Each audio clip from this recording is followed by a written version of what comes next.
अस्सलाम वालेकुम जी।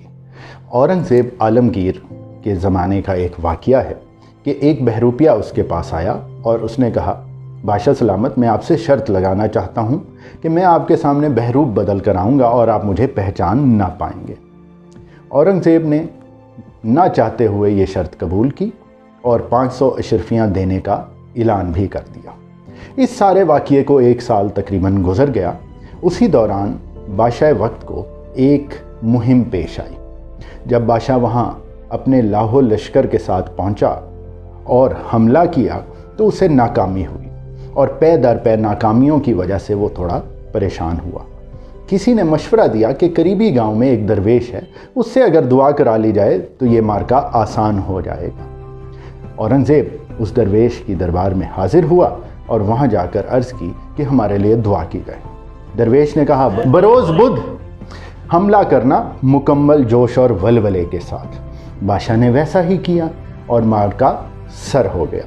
वो किला जो था फतह हो गया।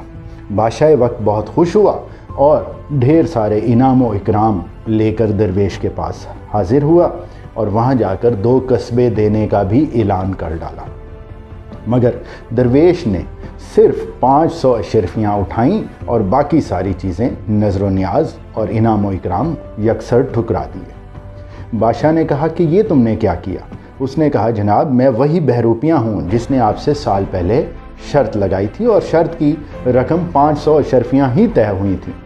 बादशाह ने कहा, ये तो सब ठीक है, लेकिन अगर तुम ये तमाम चीज़ें कबूल कर लेते तो ना सिर्फ तुम्हारी बल्कि तुम्हारे बाद आने वाली नस्लों की ज़िंदगियां भी संवर जाती।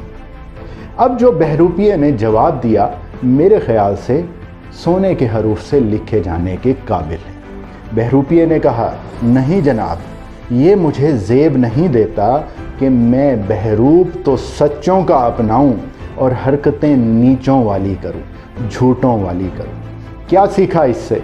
इससे ये सीखा कि हम जिस भी पोजीशन पर हों, जिस भी जगह पर हों, जिस भी रिश्ते से जुड़े हों, जिस भी रूप में मौजूद हों, हमें उस रूप के तमाम तकाज़े पूरे करने चाहिए और आसानियाँ बांटते रहना चाहिए। इल्म से अमल तक की दुआ।